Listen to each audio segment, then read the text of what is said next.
सध्याचं सरकार शासन करत नसून फोडाफोडीचं राजकारण करत आहे, अशी टीका वंचित बहुजन आघाडीचे अध्यक्ष प्रकाश आंबेडकर यांनी केली आहे. ते काल बीड जिल्ह्यात अंबेजोगाई इथे पक्षाच्या उमेदवाराच्या प्रचारासाठी आयोजित परिवर्तन सभेत बोलत होते.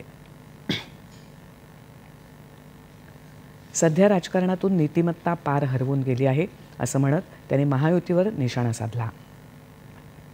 गेल्या 10 वर्षात देशात 84,000 शेतकरी आणि शेतमजुरांनी आत्महत्या केला, याची बातमी कुठेही नाही. यापैकी आत्महत्याग्रस्त शेतकऱ्यांना सरकारनं किती मदत दिली याची माहिती द्यावी, असं ते म्हणाले. देशात महागाईबरोबर बेरोजगारी वाढली. या सरकारमुळे सगळे देशोधडीला लागले. हे चोरांचं, व्यापाऱ्यांचं, लुटारूंचं सरकार आहे, असा आरोप त्यांनी केला. आंबेडकर यांनी काल संभाजीनगर इथे पत्रकारांशी संवाद साधला. शिवसेना उद्धव बाळासाहेब ठाकरे पक्ष मुस्लिम मतांसाठी काँग्रेससोबत आहे, त्यामुळे मुस्लिम बांधवांनी या पक्षापासून सावध राहावं.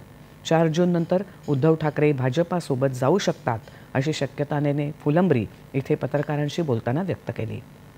काँग्रेस, MIM तसंच उद्धव ठाकरे यांच्या पक्षांचा मुस्लिमांची मतं बळकावणं हा एक कलमी कार्यक्रम असल्याचा आरोपही त्यांनी यावेळी केला.